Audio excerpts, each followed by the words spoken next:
All right, so let's get started. This will be a what would I change after about 2-year video. So there are some minor changes I'd make in here with storage, but overall, you know, nothing huge. But over here, this is the part I wish I would have known. Okay, so biggest issue. Sorry, I took off my shoes. Is this crazy thing right over here in the corner. I did not plan for nearly the amount of humidity that we get.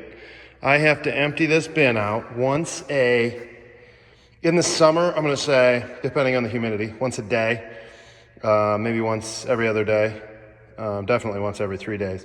Try to keep it fairly low, 50, maybe 55, 60, it doesn't really matter, but you can keep it whatever you want. But we don't run the air conditioners very much. You can see the air conditioner right here. We run those on a very limited basis. If you keep that moisture, that humidity down in the air, keeps it really cool in here. We run that one mostly. Honestly, around this one, occasionally we'll get some leaking water. I would just be really sensitive if I were to do this again as to how you run your J channel and everything around. We've had 2 guys out already to kind of, that is part of a little drip.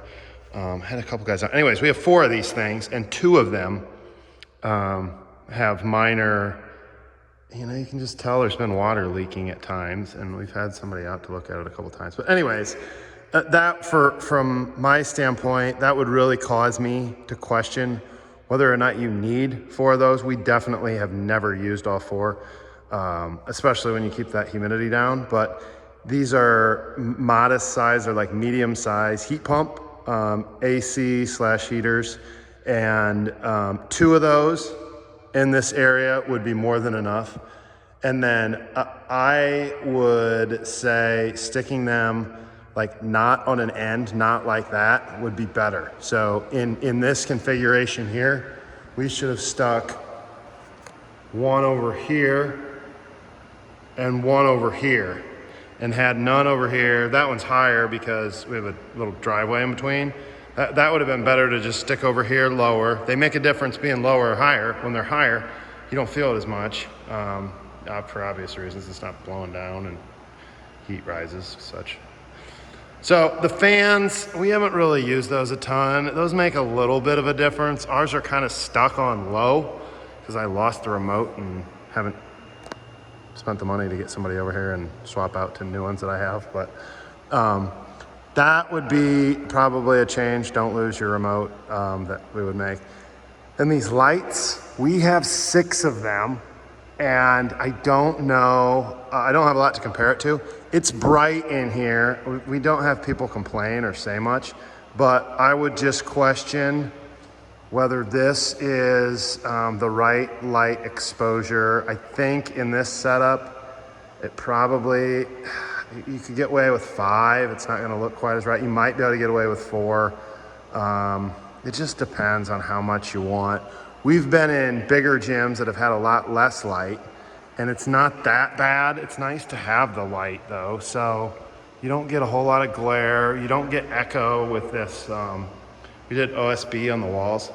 That's another thing. Okay, so if you do OSB, you're gonna see, obviously, you know this if you used OSB, but you're gonna see somewhere along here, of course right now I can't find one, there's this like sharp thing that'll stick out somewhere, and if you bump into it, I guess what I would say is another minor thing that we do. We like doing the OSB. It's nice to be able to paint it. It's nice to be able to bump into it. It's nice to be able to throw things on it. It's nice to be able to beat up.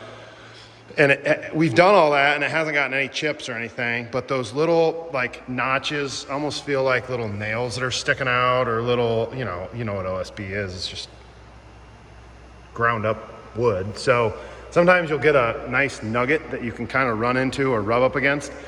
Might want to sand that as you're putting it down. And then, obviously, well, I did a lot of this myself, so a lot of it got screwed up. But like, I don't know, little things like that I should just swap out. But overall, you need to have a plug back there in case you do a shooting machine I kind of wish I would have one more plug over here by the door. So I have a light switch over here by the door. I don't have a plug over there. I kind of wish I would have put one there. Our plugs in here are just over there only. And, you know, if you have the money, you have the resources, I would put the door. I would put a door at that end too. But definitely for sure that humidifier, right? You've got to plumb that out. So at build, you can have your builders just go through the wall with a little, you could even have it be like hose fitting on each end. That's what I'd do. Just have them wire for a hose fitting on the one end down really low so that when your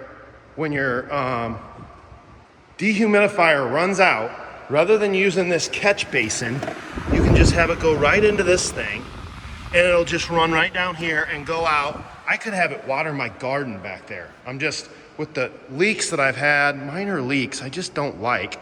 So I'm tempted to just drill a hole through and caulk the living daylights out of it. And I don't know, we'll see. Anyways, you gotta get that dehumidifier out. That's the biggest regret that we probably had in here. That heater works great, heats up this thing really easily. Costs a fortune. That's another thing. We went with a pig tank, right? It's like a 120 gallon tank and 420 pound, I think it is. You need to look into not only being able to get filled, but the cost that they charge you to fill these tanks. Okay, so the cost of filling this tank in my area is expensive, and I get a surcharge because of the fact that I only have 120 gallons every time they come, which is really only 100 gallons of fill because they gotta leave 20% open, or maybe it's 80, I don't know. Anyways, you get the idea. I'm not filling very much, so I probably would have went one step up to an actual normal size tank rather than trying to get that pig tank. It's costing me a lot to heat in here, which right now, last year was really cold. To heat this thing to 60, I think it's 60, maybe 59, was at the warmest, at the coldest time when we were keeping it, we were having to run it a lot, was $10 a day in here. $10 per day. It was $300 for a month.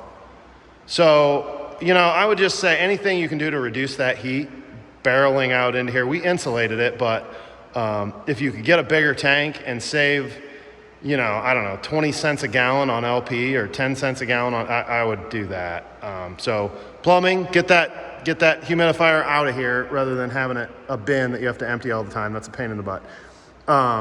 LP, get a big enough tank.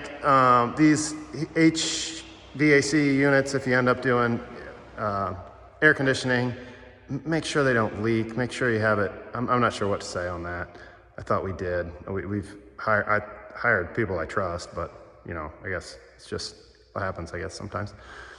And then just minor odds and ends other than that. The floor has held up well. We're happy with that. It's just, you know, Sherwin-Williams, just paint. So the lines just came from Amazon. That stuff's held up well. For the most part, everything's held up well. Hoops held up well. Everything's held up well. Shooting machine actually has been replaced, but yeah, I don't know. It's still holding up. Everything's good other than those couple things. Good luck. Have fun.